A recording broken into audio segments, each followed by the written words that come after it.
Hello and welcome to the Commander's Quarters, your Magic the Gathering source that helps you command your budget. This show and episodes like this one are possible thanks to viewers like you. If you're looking for an easy way to help support this show, make sure that you like, share, and subscribe. Also, hit that bell notification icon so you don't miss any new episodes. You can also go check out our playmats and other merchandise at thecommandersquarters.com. Another easy way to support this show is with our TCG player affiliate links. So whether you're buying a deck or individual cards, you can use this general link right here or one in the description. And the final way that you can support this show is by supporting us directly by becoming a patron. There are many benefits to being a patron, and I truly couldn't do this without all their support. Hey everyone, Mitch coming in for the Commander's Quarters studio. Welcome to the show.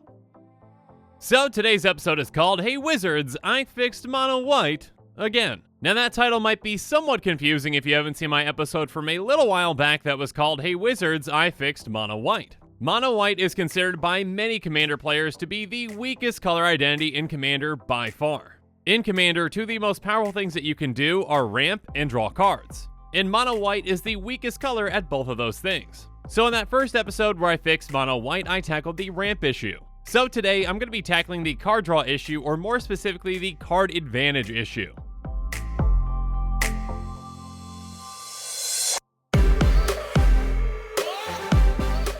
Now when it comes to Mono Whites, let's call them options, even though they're really not, for card draw, they are incredibly limited. Sure, you can cast a card like Temporary Truce, but then you're letting everyone draw cards, and that's not really card advantage because everyone's drawing. Or maybe you've got a card like Dawn of Hope, which says whenever you gain life, you may pay 2 if you do draw a card. So your card advantage is dependent upon gaining life, so then you're limited to certain decks, and then also you do have to pay 2 every single time when that happens. Because of the limited options in Mono White, it is definitely the color that leans heaviest on artifacts when it comes to card advantage. So you're going to see Mono White decks run things like Endless Atlas, Mind's Eye, and even Staff of Nin. Whereas other colors don't have to lean as heavily on artifacts because they've got access to straight up card draw or impulse draw, etc, etc. Basically, card advantage is in every other color except white. And actually, I brought this quote up in the last episode, but I do want to bring it up again. Mark Rosewater, head designer at Wizards, had this to say: I've come to realize that I need to reframe how I thought of white. Card draw is too fundamental to the game to cut out of a color. We're still going to keep it 5th in card drawing, but we're working to figure out how to make card draw organically white in a way that doesn't undercut its philosophy or flavor. So I do appreciate that Wizards realizes this and is working on it, and I know that they're incredibly busy. It must take a lot of time designing all those busted Simic Mythics. But don't worry, Wizards, I've got your back because I've done all the work for you.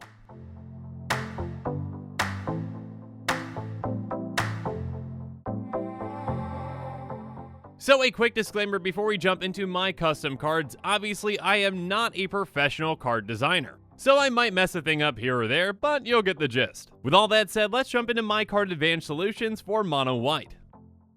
So let's start things off with Collective Compromise. It's a sorcery for 1 white, and it says scry 2, then draw 2 cards, each opponent gains 4 life. So this card, as well as some of the other cards, might feel a little familiar. This is basically Mono White's version of Read the Bones. But Read the Bones actually has you lose 2 life instead of having your opponents gain life. There's still somewhat of a give and take when it comes to Mono White having card advantage. In order to gain a benefit, you have to benefit other players. Now, is 4 life the right amount for this? I'm not sure. Life is an abundant resource in Commander, and just giving 4 life really isn't that big of a deal. Technically, with 3 opponents, that's 12 life in total, so that's kind of how I justified it. Regardless, another difference between this and Read the Bones is that it has a more restrictive casting cost. When I was designing these cards, I wanted to keep in mind that the intention of these designs are to benefit Mono White. So if you're playing heavily into white like a Mono White deck, obviously casting this is going to be no problem. Also, when it comes to Mono White and card advantage, I do think that they should have a heavy focus on scrying. And while scrying isn't card advantage, it is card selection, so it can really help you out. Giving Mono White access to a lot of good scry effects can be really good for the color identity. So now let's move on to my next card, which goes really heavy into the scry effect with Seek the Truth. Seek the Truth is an instant for white, and it's got kicker for a white, so we can pay an additional white as we cast this spell. We're going to scry 7, but if this spell was kicked and said we scry 7, then we draw a card. Now, to be honest, I might have gone too heavy into the scry on this one, and that number might have to be slightly lower, but let's just go with it for now. I also probably should have mentioned what scry is. To scry 7, you look at the top 7 cards of your library, then put any number of them on the bottom of your library and the rest on the top in any order. Basically, this gives you a ton of card selection and the option to draw as well. It's got a lot of flexibility and can help you set up your future draws, and it can also help you ditch any dead cards off the top of your library. Again, I'm not exactly sure what that scry number should be, but this is at least a good starting place for a discussion around this type of a card. And speaking about a potentially powerful scry effect, let's talk about Faith Rewarded. This is an instant for 2 white, white, white, and it says scry X where X is your devotion of white, draw X cards where X is half your devotion of white, rounded down. Essentially, each white mana symbol in the mana cost of permanent you control counts toward your devotion of white. So another thing that I think white can lean heavily into is devotion. The more white mana symbols that you have in the field, the more that you scry, and then the more that you draw. Of course, the scry effect is going to be bigger than the draw effect, but it can still really help you out. For example, if your devotion of white is 6, you're going to scry 6 and then draw 3. For 5 mana at instant speed, that's a pretty good deal. And obviously that number can be even higher depending on what you have on the field. And of course that number can be lower as well and even non-existent if you don't have anything in play. Again, I think that situational card advantage is definitely something that white can lean into. And speaking of situational card advantage, let's talk about Reasonable Request. It's a sorcery for white, white, white, and it says each player with fewer cards in hand than the player with the most cards in hand draws cards equal to the difference. So that text might sound familiar as well because it's actually from a recent card with Tales of the Ancestors. I gotta be honest, when I saw this effect spoiled in blue, I was really disappointed. White is the color of balance and evening the playing field. So I thought that this card was perfect as a white card, and again, it's got a very restrictive casting cost. So for a mono white deck, you can catch up yourself, and you can also help the others that are behind catch up as well. If one player's got 7 cards in their hand and your hand is empty, congratulations, you're drawing 7 cards. And again, the other players that are behind in hand size get to draw up as well. Again, when it comes to balancing things out with ramp or with number of cards in hand, I think mono white is the perfect place for that. So speaking of which, a somewhat similar card to this effect is Break Even. It's an instant for 1 white, white, white, and it says if target opponent has more cards in hand than you, draw cards equal to the difference. Essentially, this is a one-sided reasonable request for 1 more, but it is at instant speed. So again, this is dependent draw. If no one's got a lot of cards in their hand, this isn't going to do much for you. But if one opponent is way ahead of you in hand size, you get to catch up. Again, we have seen this effect before, but in blue, which to me, again, is pretty disappointing. Blue really doesn't need any help when it comes to catching up to other players when it comes to hand size. Usually it's going to be the one with the biggest hand. So a blue deck might not need a card like this, but a mono white deck desperately needs something in order to catch up.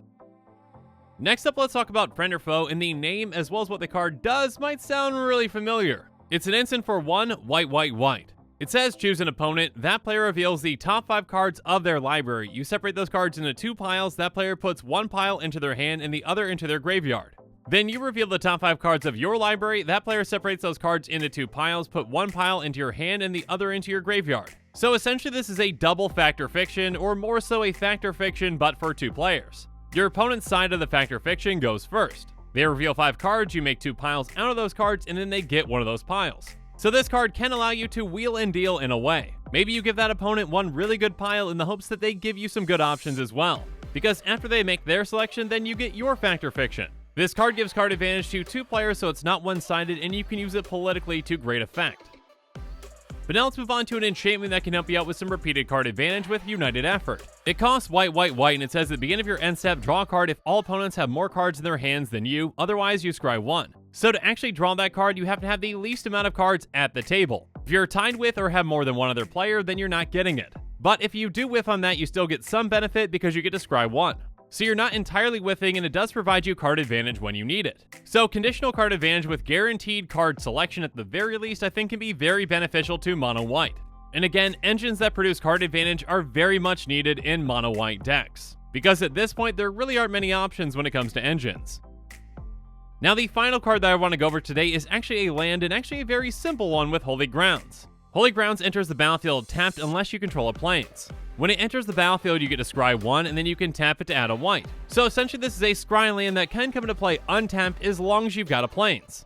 In a mono white deck, it's very likely that you'll have a plains in play, but in other decks, not so much. And again, although scrying isn't card advantage, it is card selection, and that can really help out. Every little bit helps, and again, at this point, mono white is pretty much going to take whatever it can get. But now as this episode is coming to a close, I would love to hear from you. So in the comments below, let me know what your thoughts on these custom cards are. Do you like the direction, or do you think they still need some work? So let me know what changes you would make to these cards, or what different cards you would make, and as always, thanks again, and have a good one.